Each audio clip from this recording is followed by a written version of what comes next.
हमें कोई भी काम किसी की देखा देखी में नहीं करना चाहिए, बल्कि उस काम की गहराई तक पहुंचना चाहिए, उसका जांच पड़ताल कर लेनी चाहिए, तब जाके कहीं करना चाहिए, नहीं तो धोखा खाना पड़ता है।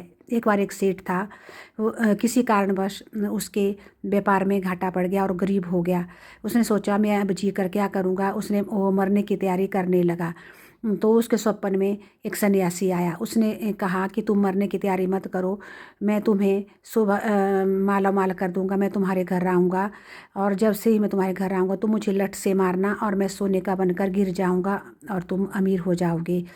तो उसने सोचा चलो एक बार दोबारा देख लेते हैं। जैसे ही सुबह सन्यासी उसके घर आया, उसने लठ लिया और उसके सिर पर मारा और वो सोने का हो गया। तो उसने उठाया और घर ले गया।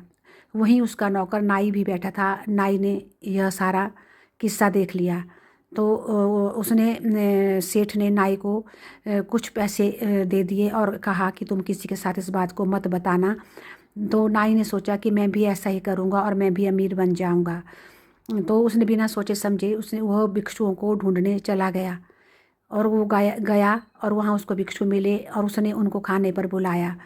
और जैसे ही वो भिक्षु उसके घर खाना खाने आए, उसने उनके सिर पर लठ मारी। कई मर गए तो कईयों को चोटें आई। तो ये बात फैल गई और राजा तक पहुंच गई।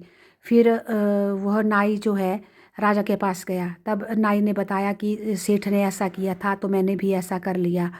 फिर राजा ने कहा कि बिना सोचे समझे तुमने ऐसा क्यों किया? तुमने पहले उसके बारे में निचोड़ प्राप्त करना था, उसके बारे में गहराई से जानना था, तुमने ऐसे ही क्यों कर दिया? तुम अब फांसी के हकदार हो। तो राजा ने कहा अब नाई को फांसी की सज़ा दी जाए। तो इस प्रकार बिना सोचे समझे, बिना जांचे मापे जो नाई ने काम किया तो उसको अब फांसी की सज़ा भुगतनी पड़ी। तो इस प्रकार ऐसे ही देखा देखी में कोई भी कार्य नहीं करना चाहिए। धन्यवाद।